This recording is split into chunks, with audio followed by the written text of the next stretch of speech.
Hello, today I'm in Toyota Corolla. In this video I'll show you how to manage steering wheel buttons. Firstly, let's take a look at the left side of the steering wheel. Right here we've got the panel, thanks to which we can navigate through instrument cluster.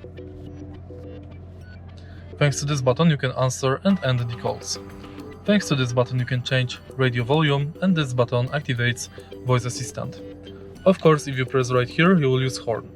On the right side, we've got the panel thanks to which we can activate cruise control and speed limiter. And we can adjust them. We can adjust front collision warning and lane assistant. Here, we've got the button thanks to which you can change radio source and radio station. And that's basically it.